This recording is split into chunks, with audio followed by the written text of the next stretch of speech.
पूरी अमृत देव के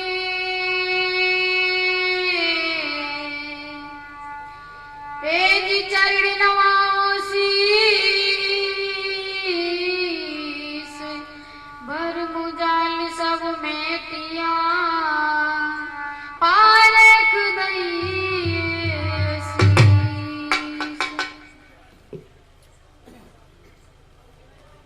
विश्व वंदनीय संत सम्राट सदगुरु कबीर देव जी अर्चनी है, वंदनी है संत समाज एवं धर्म प्रेमी सज्जन, शक्ति स्वरूपा है माता और बहने, प्यारे प्यारे बच्चे एवं बच्चियां, सभी को मेरी ओर से प्यार भरा दरबार शाही बंदगी शाही बंदगी शाही बंदगी। मुझे भी आप सब के बीच में साहिब जी की तरफ से आदेश हुआ है, आदेश का पालन करते हुए सेवा का समय मिला है, कुछ निवेदन करूंगा। जो भी कुछ भजन या प्रवचन जो भी कुछ रखना चाहता हूँ, मेरे से जो भी कुछ गलती हो जाए त्रुटि हो जाए तो मेरे को अवगत कराए, इससे मैं अपना आगे सुधार कर सकूंगा। थोड़ी चर्चा रखूंगा, उसके बाद में एक भजन सुनाऊंगा। सभी भाई और बहन बड़ा ही शांति का परिचय दे रहे हैं। शांति बनाकर के इस तरीके से आप लोग सुनते रहेंगे तो आप लोगों की एक बात समझ में आएगी। और पता नहीं किसी भी संत की बात, किसी भी महापुरुष की बात एक आप लोगों के जीवन में लग जाए तो आप लोगों का जीवन बदल सकता है। तो सभी से निवेदन करता हूँ कि शांति बनाकर के सुनेंगे। एक बार एक लड़की की शादी होकर के आई। उस लड़की ने अपने माता पिता के घर पर सत्संग सुना, गीता पढ़ी, रामायण पढ़ी, बीजक पढ़ा। वो लड़की बहुत ज्ञानी थी। क्या हुआ कि उस लड़की के माता पिता ने उस लड़की की शादी मनमुखी परिवार में कर दी। मनमुखी का मतलब वो परिवार सत्संगी नहीं था।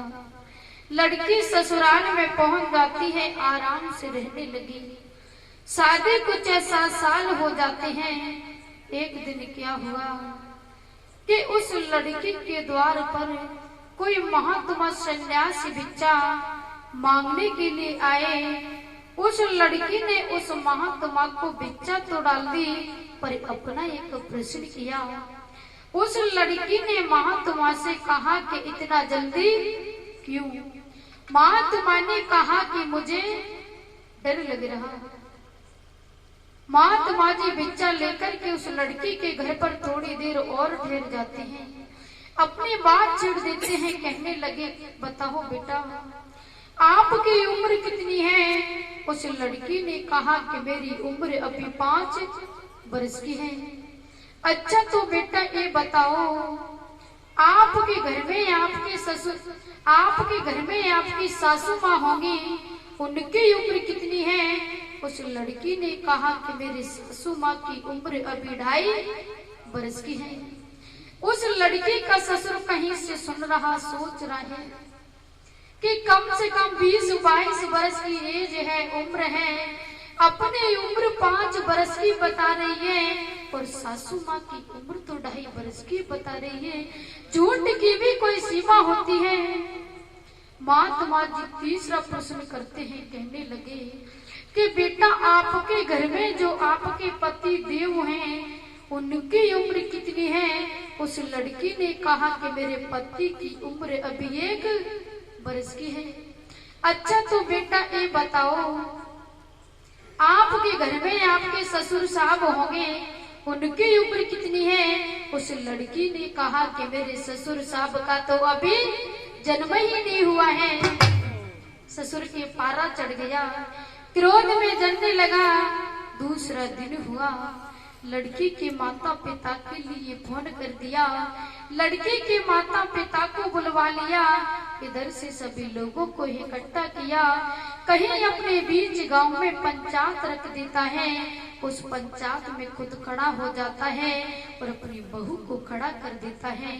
कहने लगा कि उस दिन वो महात्मा वो सन्यासी भिक्षा मांगने के लिए आए, तुम उस महात्मा से क्या बात कर रही, या तो उन सवालों का जवाब तुम दे दो, नहीं मुझे देना पड़ेगा।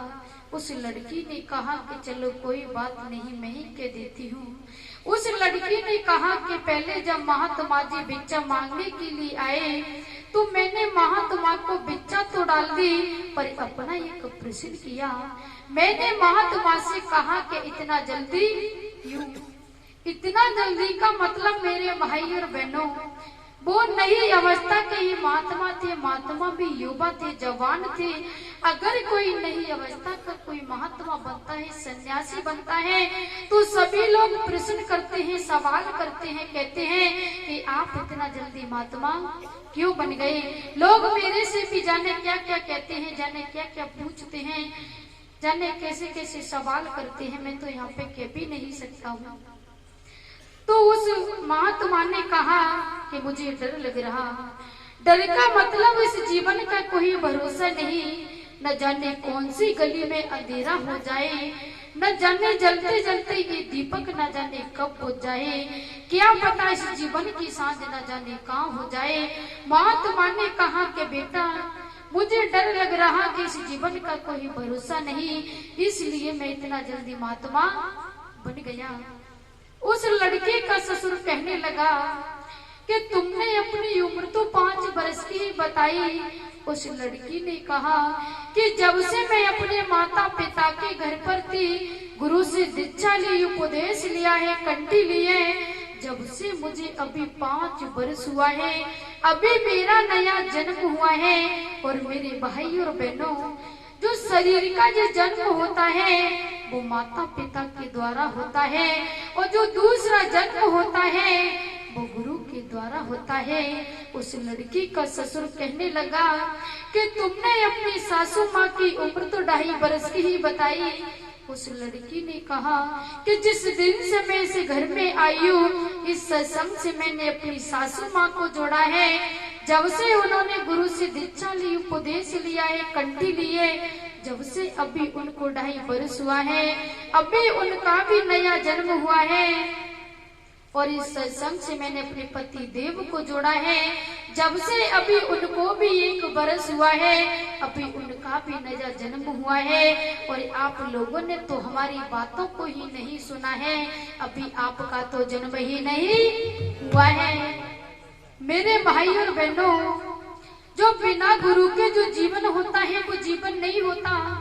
हमसे बढ़िया कीड़ा मकोड़ा बहुत बढ़िया है, पशु पंछी बहुत बढ़िया है, भोजन वो भी कर लेते हैं, विश्राम वो भी कर लेते हैं, भोग वो भी भोग लेते हैं, बच्ची बच्चा पैदा वो भी कर लेते हैं। उनको सिखाना नहीं पड़ता है, ये सब कुछ वो बगैर सिखाए कर लेते हैं।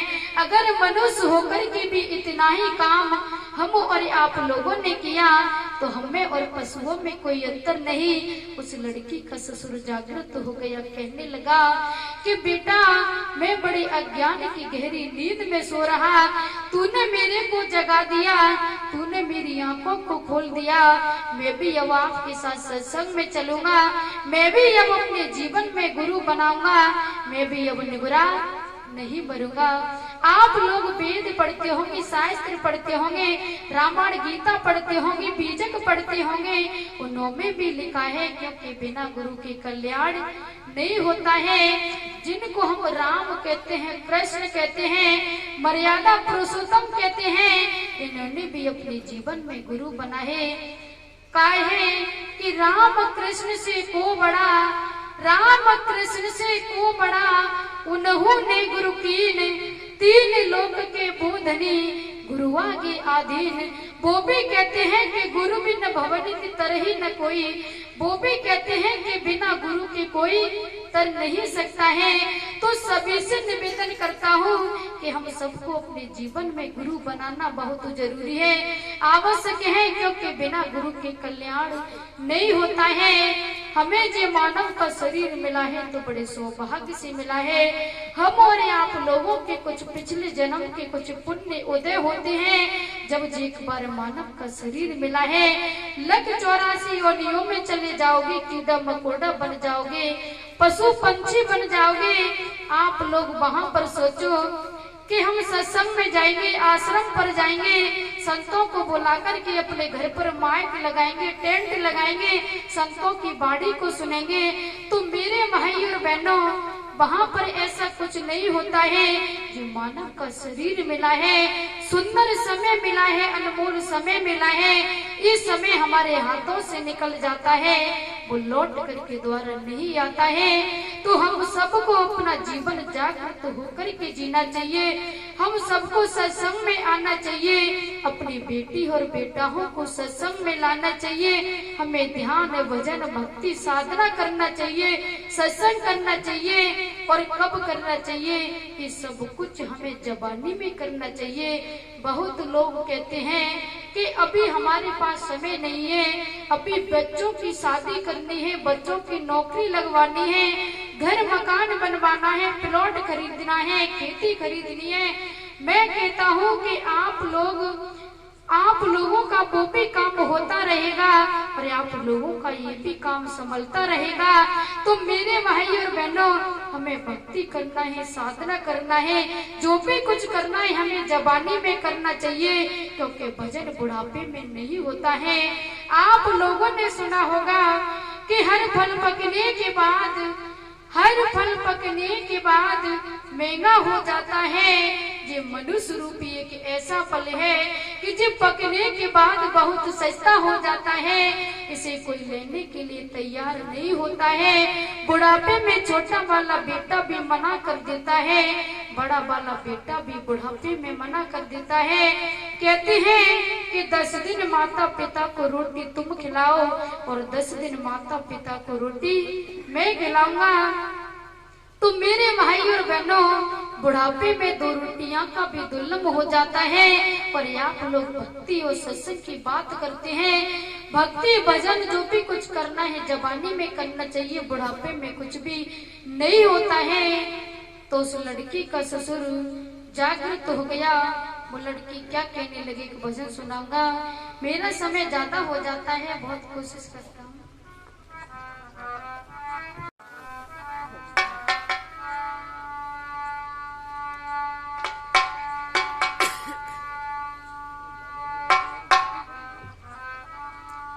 बहुत जगह देखने के लिए मिलता है, तो सत्संग में वृद्ध अवस्था के लोग ही ज्यादा दिखाई देते हैं। यहाँ पर तो सभी लोग बैठे हुए हैं, यहाँ की बात नहीं कर रहे। सत्संग में देखा जाता है तो 60 साल के ऊपर के लोग ही ज्यादा दिखाई देते हैं। आप लोगों ने ट्रैक और टप्पुओं पर लिखा देखा होगा कि सोच कर सोचो साथ क्या जाएगा। 60 साल के बाद किसी भाई और बहन की सरकारी जॉब लगी होती है, नौकरी लगी होती है। 60 साल के बाद सरकार भी छोड़ देती है कि अब आपने अपने जीवन में जो कुछ किया है, कमाया है, अब आप आराम से घर बैठ करके खाओ, अब आप कोई काम के नहीं हो। तो मेरे भाई और बहनों, हमें भजन जवानी में करना चाहिए। उस लड़की का ससुर जागृत हो गया। वो लड़की क्या कहने लगी?